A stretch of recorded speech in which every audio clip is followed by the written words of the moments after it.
What's up, folks? Welcome back to TacticalTortoise. My name is Trevi, and today we are galloping gallantly into battle because we're talking about the Imperial Knights faction focus article for Warhammer 40k 10th edition, and this one is a doozy. This faction looks absolutely insane, so let's go ahead and dive right in. Now, one interesting thing about the Knights in 10th edition, and we don't exactly know how this is going to work yet, is that Imperial Knights and Chaos Knights are both being lumped together into a single index. Whether or not that index has different rules for Chaos or Imperial Knights, or simply different detachments, we don't entirely know. It looks like they're going to be entirely different rules, so they're going to operate like two different armies as they did in 10th edition. In that case, it's kind of weird that they have the same index, but I imagine it may be that they just share some data sheets that are going to be functionally the same. Exactly how it works, we haven't been told yet, but that's all we know so far. Now, this article discusses Imperial Knights specifically and gives us a good idea of their army rule and detachment rule for the Noble Lance, which will be their released detachment for 10th edition. The code Chivalric returns in their army rule in a, albeit significantly depowered form. Unlike the enormous network of buffs and oaths that you could choose to swear at the beginning of the game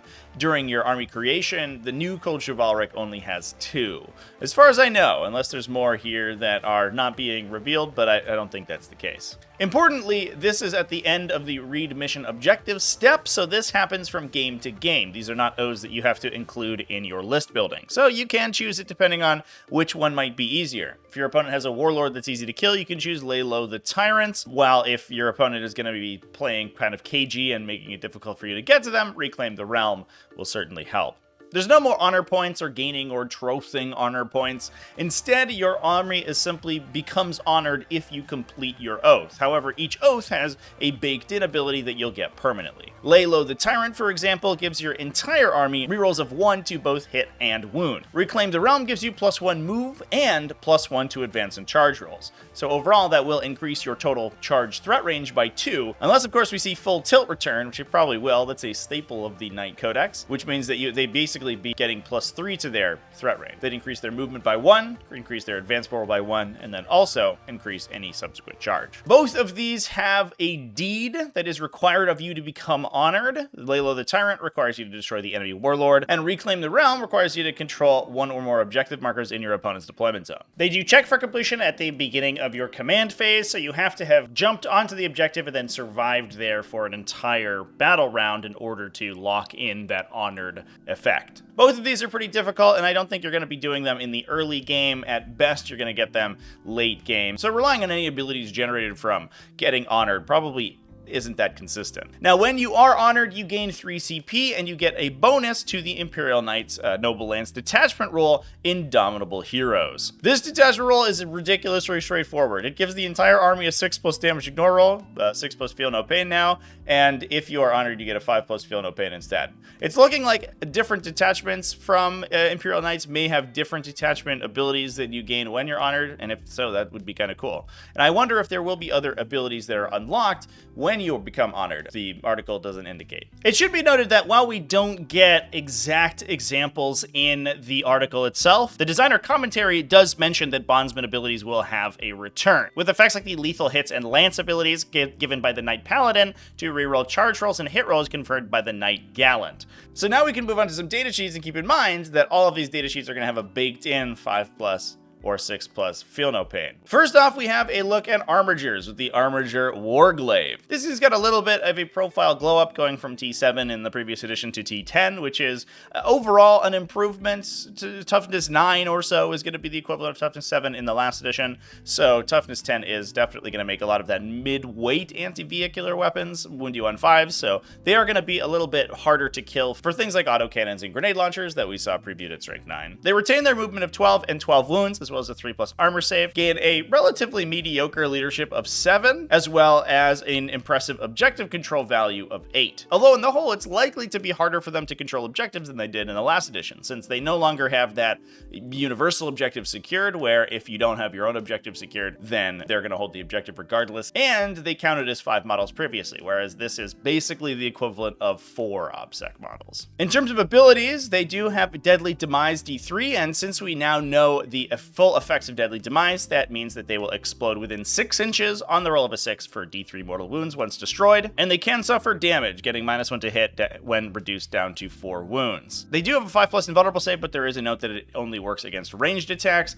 and they have the Impetuous Glory ability, giving them exploding 6s, sustained hits 1 on their melee weapons when they make a charge move. Given that their melee weapons are overall kind of mediocre, getting sustained hits 1 is roughly equivalent to getting +1 to hit when you charge, and you can potentially be re-rolling 1s if you take the appropriate oath. So hitting on 3s, re-rolling 1s with exploding 6s is a pretty decent melee profile once you get stuck in. The melee weapons that they are using that with are the Reaper Chain Cleaver, either its strike or sweep profile. Its strike profile attacks 4 times, hitting on 3s, its strength 10, AP3, 3 damage. It seems totally fine, kind of respectable, I guess. Strength 10 is a little bit lower than I'd expect. They do bounce off pretty heavy vehicles pretty consistently. The sweep profile makes 8 attacks, coming in at strength 8, AP2, 1 damage, much better at killing lighter infantry. On top of that, they have their ever-present selection of ranged weapons. The Thermal Spear is looking pretty tasty. It has been reduced to a 24-inch range, however still fires 2 shots hitting on 3s, and again can have access to that reroll 1s to hit effect. At strength 12, AP4, D6 damage. However, it has the Melt of 4 ability, so at 12 inches, half range, it's going to be dealing D6 plus 4 damage. And especially at strength 12, much higher than other melta weapons we've seen spoiled in the edition so far, it seems like the Thermal Spear is really the name of the game for the Armiger Warglaive. Their melee profile has been reduced, but that melta weapon is going to single-handedly nuke a bunch of tanks pretty consistently. On the top of the Carapace, we can either take a melta gun, a profile that we've seen previously, or a Questor's Heavy Stubber, a rapid-fire 3 weapon, allowing it to get 6 attacks at 18 inches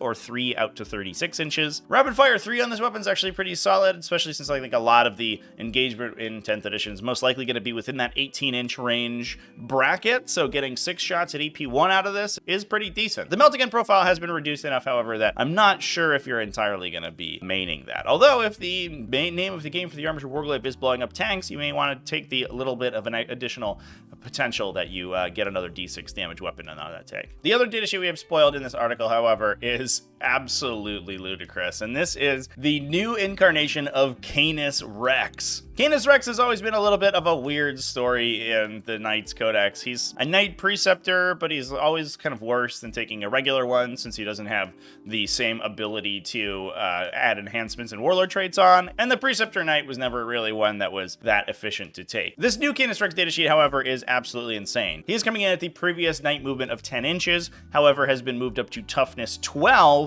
at a 3+ save with 22 wounds and an impressive OC value of 10. He also has a good leadership value of 5, so it is unlikely he loses that OC value thanks to being battle shocked. He can be damaged, however, which gives him -1 to hit at 7 or lower wounds and reduces him down to OC 5. Just like the Armiger Warglaive, he has a baked-in 5+ invulnerable save, but it can only be used against ranged attacks. So the way to kill these things is going to be high damage melee weapons. Getting up close and personal with this thing is going to be tough, however, because the weaponry that it has is lethal. The thing to note is that every single weapon on this thing has sustained hits 1, so it's all going to be getting those additional hits on critical hit rolls. All of those sustained hits effects are going to be buffed by the Chainbreaker special ability. This gives Canis Wrecks critical hits on hit rolls of a 5+. So not only is he hitting on 2s normally and potentially rerolling 1s, but then a 5+ will then trigger the sustained hits effect, giving him an additional hit. So he's basically going to be 30% more accurate than you see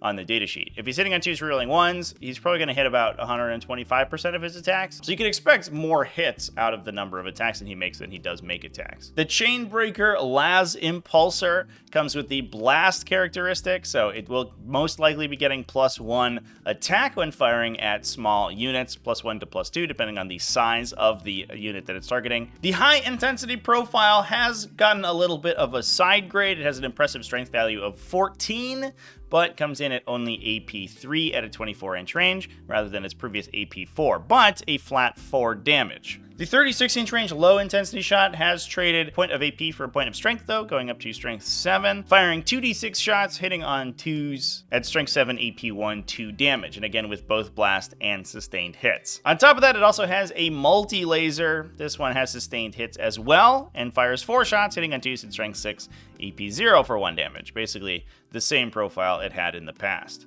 The real headliner here are the melee weapons, which again have gotten a little bit of a side grade. Canis' strike profile on his big power fist also comes in with that sustained hits, which is going to buff up his relatively low base attack value of 5. He is hitting on 2s, however, and potentially rerolling 1s if you take the oath to do so, so he is going to be incredibly consistent with those attacks. And coming in at strength 20, he's going to wound most of the vehicles looking at him on 2s. Even heavily armored vehicles are still going to get wounded on 3s. At AP 3, a little bit of a reduction in AP, but a massive 9 damage. It has lost its additional abilities to do mortal wounds on wound rolls of 6, but it also comes with a sweet profile, making 10 attacks, hitting on 2s at strength 10, AP 2 for a flat 3 damage.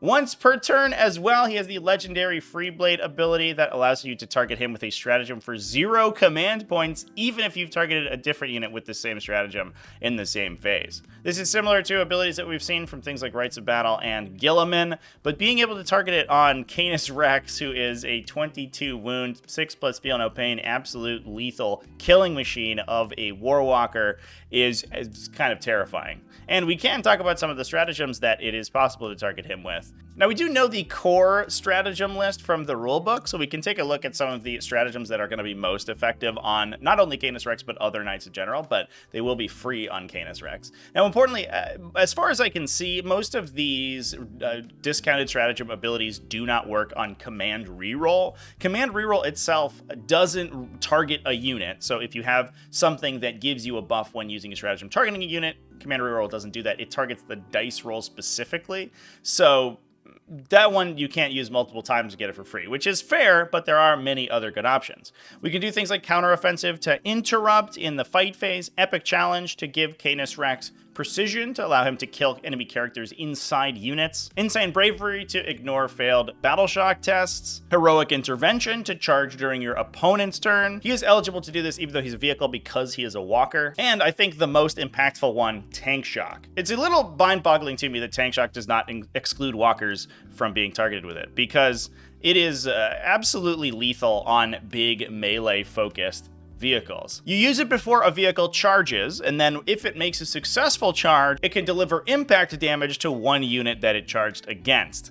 You roll d6 equal to the strength characteristic of a melee weapon the unit is equipped with, and roll an additional 2 dice if your strength is greater than the enemy toughness. Given that Canis Wrecks is toting a strength 20 weapon that is going to be a higher strength than any other toughness value in the game, he's going to be rolling 22 dice to deliver mortal wounds. And on each 5+, you're going to inflict 1 mortal wound to the target up to a maximum of 6.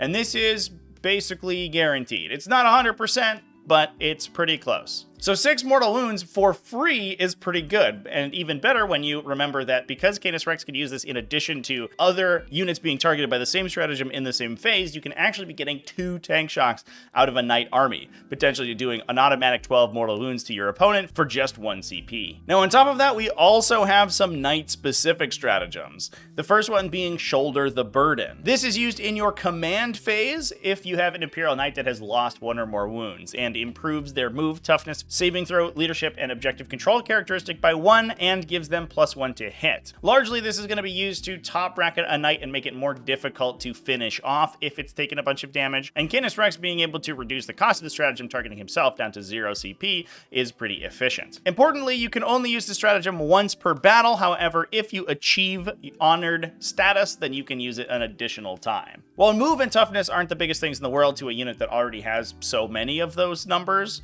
improving your save and leadership are a pretty big deal, and being able to counteract the effects of being damaged is also solid.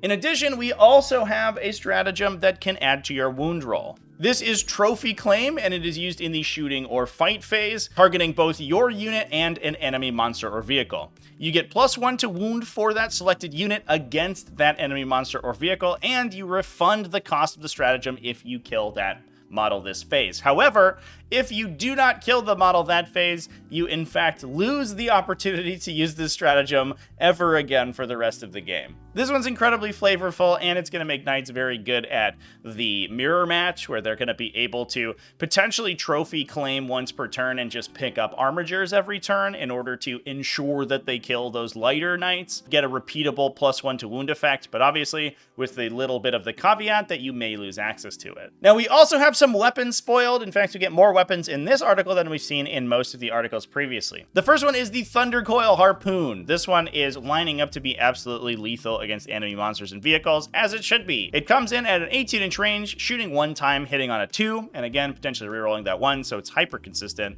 At strength 24, which for the most part likely will not matter.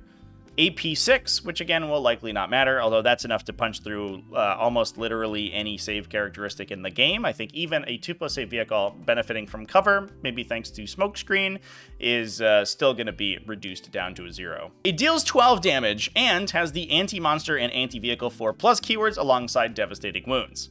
This means that any wound roll of a 4+ against those unit types, monsters and vehicles, will be a critical wound, and those will then inflict the devastating wounds effect, converting that 12 damage over into mortal wounds, meaning that it is unsavable from normal armor or invulnerable saves. This weapon seems pretty sweet, especially given the fact that a lot of the vehicles and monsters in the game are only 12 wounds. This shot on a 4+ will just straight up kill them with no recourse from the opponent. If you fail to roll the 4+, you'll probably still wound them because it will wound most of the monsters and vehicles in the game on 2s. The only saving throw that they'll get is likely an invulnerable save. So if they're not invulnerable save protected, they'll probably just die. The Thundercoil Harpoon has gone through a lot of changes over time, and it's always a little bit underwhelming, but this version of it definitely seems very powerful. It's even more so if you have multi-model vehicle or monster units, something like Orc Killicans, where inflicting the devastating wounds effect on the 4+ anti-vehicle roll, you will actually carry over that damage. So if they're 4 or 5 wounds, you're able to kill 2 or 3 vehicles in a single shot, which is pretty scary. Last but certainly not least is the Rapid Fire Battle Cannon from the Knight Paladin, and this thing is absolutely insane. The previous Rapid Fire Battle Cannon was just a 2d6, strength 8, AP 2, 3 damage blast attack.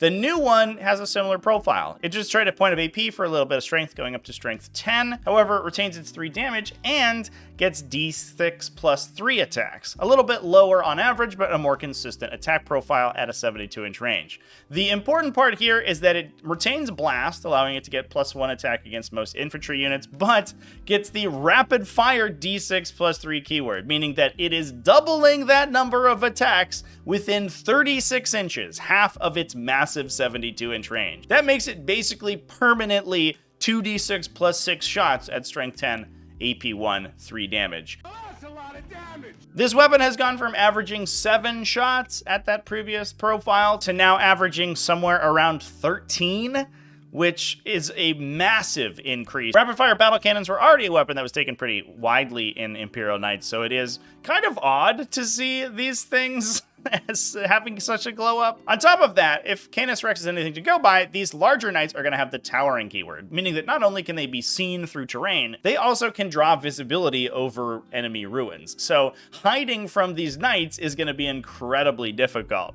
which makes these high impact weapons all the more lethal because knights are most likely going to have line of sight to you to use them. I guess one thing to keep in mind is that this will be a relatively low model count army, so these huge weapon profiles that we're seeing are going to be limited to 2 or 3 in entities per game. We're not going to be spamming them, and most of it's going to be on those Armiger profiles that looked pretty good, but nothing game-breaking. So that's all we have to talk about in the article today, but this article is absolutely wild, and I think puts Knights as one of the strongest factions that we've seen previewed so far, especially given all of the context that we can glean from getting a leak of the rulebook. We now know that there are a lot of very powerful interactions with the core rules with Imperial Knights. And I'm a little bit worried about the fact that their damage output is kind of insane. But let me know down in the comment section what you think about this article. Are you as terrified of the newfound power of Imperial Knights as I am? Or are we just blowing it out of proportion? Let me know down in the comment section what you think. Big thanks for watching all the way to the end of the video. Thanks as well to everybody who supports the channel, either over on Patreon at patreon.com/TacticalTortoise, YouTube channel members, and Twitch subscribers. All you people are great and I love you. Remember to keep it classy, folks, and have happy wargaming.